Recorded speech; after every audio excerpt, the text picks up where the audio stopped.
Searcy Hospital, though it's vacant, is said to be very haunted. And with these alleged hauntings comes a very daunting past. When the Bryce Hospital in Tuscaloosa, Alabama was officially overcrowded, patients were sent to Mount Vernon. This location would officially open in 1900 and serve as an all-black asylum. In the early 1900s, there would be a growing concern of the mental stability of black people. Those concerns would be perpetuated by J.T. Searcy, whom the asylum was named after. These concerns and tropes were largely unfounded, and the evidence of that could be seen in growing and thriving black communities throughout the country. However, the government intervened anyways. Blacks would then find themselves going to Searcy in large proportions, with some not even having any problems. Eventually, Plessy versus Ferguson would then be upheld, keeping the separate but equal doctrine. This further isolated black patients in places like Bryce and Searcy. Searcy and his peers would push stigma like blacks were healthier when they were enslaved. This directly impacted how blacks were treated at both Bryce and Searcy, which was horrible and traumatic. Searcy was overcrowded, many were passing away from disease and malnourishment and grueling workloads. Searcy would justify these workloads by saying that it gave them something to work for. It could be more than assumed that these patients did not get the care that they needed or deserved.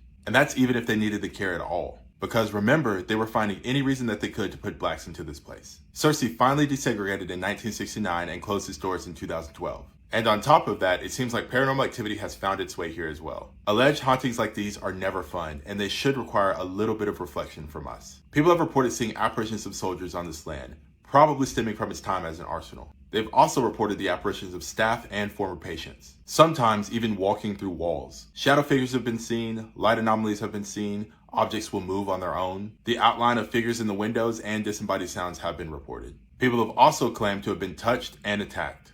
The least shocking thing about this story is that these hauntings are very similar to other places where people were heavily mistreated. And even though these places lay dormant now, the past still has a story to tell. And we should all be listening.